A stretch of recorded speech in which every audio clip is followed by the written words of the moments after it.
Hi everyone, welcome back to ZOOZ Fitness. We are here to bring you adaptive exercises and tips, tricks about our health that you can do anytime. Anyone can do it. They're super easy. And today we are very, very lucky. Today is food-centric, not exercise-based. We have here LA chef Emily Wittlin. She has been a chef all over Los Angeles and now runs her own virtual cooking classes. So we're really, really lucky to have her with us today. I'm going to let Emily take it away. She's going to show you how to make this beautiful frittata, and we'll be talking a little bit about the health benefits of this frittata and how easy it is to make and how delicious it is. So Emily, take it away. Thank you. Hello, and today, as Hannah said, we're going to make a frittata, which is a baked egg dish. So I love eggs for pretty much every meal. You can make it kind of more savory or heartier if you want to have it at different times of the day, later at night. And it's a great dish to actually add anything that you want from the fridge, things that might go bad, things that you have a little leftover extras. This was, you can't really see it, but I have some onion here that was just half an onion left over from something else that I made. So it's a great dish to kind of just like kitchen sink everything, throw it in there.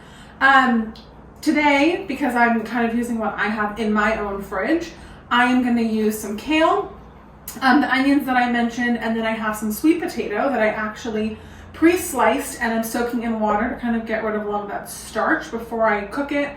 I'm going to drain off that water. And before we start, I'm also going to set my oven to 375. So we're going to start by kind of getting everything sauteed and set in the pan on the stove. And then I'm going to use that pan, just make sure you have a oven-safe pan, and I'm going to end up throwing that in the oven to finish it off. Before I get started, Hannah's going to kind of walk through some of the benefits, the health benefits of all of these different ingredients that I'm using today. Perfect. So first of all, I think the question is, what is a frittata? It's an egg dish. Hakuna frittata. Hakuna frittata. As I said, it's a baked egg dish. So kind of like a quiche minus the crust. So a lot of I use a lot of like vegetables forward. You can also add some cheese, some meats, whatever you want into it. And then you throw a bunch of eggs on top. You can add some cream or milk if you want as well. And then it is set and kind of hardened so you can cut it into slices. Awesome. So it's like a one dish meal. Eggs, I think, we all know. Sometimes eggs have a bad reputation for high cholesterol. We love eggs. They're an excellent source of protein, really, really good for you. 2 to 3, depending on if you're eating them before an exercise or after an exercise, they're great. So then being able to throw in everything else, like the onions give it some really, really delicious flavor, and we'll saute them so they're a little bit easier to eat and digest. Sometimes it's tough to get our vegetables into our meals. So having the kale in there, you can use spinach, sometimes arugula. You can use any sort of dark leafy green. Gives you a lot of fiber and minerals. Vitamin C is one of them that's really great from kale. And then our sweet potatoes. You can also use regular potatoes, not necessarily sweet potatoes. We like sweet potatoes. One, it's adds a lot of color, which is great.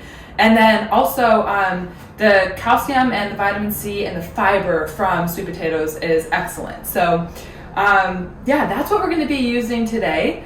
A little bit of salt, really good if you're exercising quite a bit, sweating a lot. You want to make sure to replenish your salt with some light touch. And if you like some spice, a little bit of jalapenos or anything like that too. Yeah. So thank you. Let's get started. So I'm going to start again. I have already preheated my oven to 375. I'm going to turn on my, I'm using like a cast iron skillet because this is great, hearty, and can go straight from the stove into the oven. So I'm going to start heating that up on like a medium-high heat, and I'm going to take some olive oil, some healthy fat, and just kind of brush my pan. I want to brush it on the bottoms and the sides because remember, this is going to go into the oven and to set. So I don't really want it to stick. So not much, but I'm just gonna brush that. Can you use other like butter or? Yes, great question. Any oil, you can spray it with some spray. You can use canola oil. You can use some butter, ghee, anything like that. I personally love it. Well, I just love the flavor of olive oil. I pretty much use everything with olive oil, but that is personal preference. Great question. I'm gonna start by getting my, it's okay. I'm gonna start by getting all of my onions in here. So as Hannah said, these are gonna be sauteed down. It's gonna kind of like caramelize them, make them a little bit sweeter, and also help for digestion. Raw onion is pretty hard on the system, so I'm gonna get those going. So let those sit the longest. While that's going, because that's what's gonna take the longest, I'm gonna actually drain out my potatoes. A little strainer here. The smell of onion already is so good. Let those dry off, and then I'm going to crack my eggs. So I'm using 6 eggs. This, depending on how hungry you are, could be 2 or 3 servings. Got a little shell in there. Quick trick: if you get a shell, the shell will attach to the shell, so you can actually use the shell, empty shell, to fish out the broken eggs. This is a time where you can also, if you want to add a little bit of milk, if you want to add a little bit of cream to really fluff it up, you can do that. Another thing you can add is cheese. If you wanted to add any sort of cheese, it would be delicious with like a Swiss or a Gruyere, mozzarella, even some Parmesan. You can go ahead and add that. So I'm going to whisk these eggs because, again, almost like a scrambled egg. I'm going to go ahead and whisk them. This is where you would pour in some, go ahead and pour in some milk or some, just a little bit, like maybe like a 1/4 cup, or throw in a bunch of cheese into here, and then that will also make sure that the cheese and the cream is dispersed around the whole thing. How are those eggs? Or the onions? It's still a little raw, but it needs to go a little bit longer. Also, the more you move them, the less quickly they're going to cook. I've been moving them the whole time. So we're going to let those go. We don't want them to burn, but we do want them to kind of get translucent. Another thing is we still have more vegetables we need to add in, so the onions will continue to cook, and it's going to go into the oven, so it'll continue to cook there as well. I'm going to give it like one more stir, and now I'm going to add the potatoes. So the potatoes are the next thing that I'm going to add.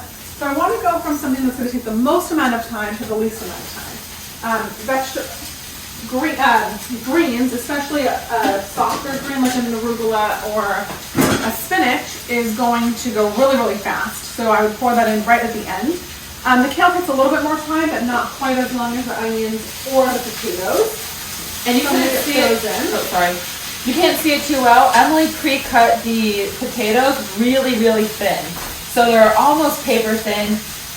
In order to expedite the cooking, you could do it a little bit bigger in chunks, but the thin lengthwise just makes it really easy to eat and mix in with the eggs. Yeah, I got some, this one's a little funky, but pretty much little discs, super thin. You can do it with a knife or a mandolin, whatever works for you and what you have at your house. Great. So now my onions are really starting to cook. These potatoes are getting a little bit color. Now I'm going to throw in the kale. I'm going to take the kale, add that into the top.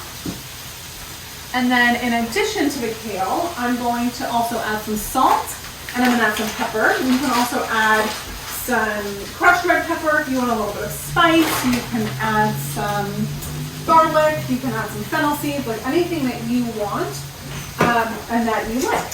I'm going to do salt and pepper, keep it super simple.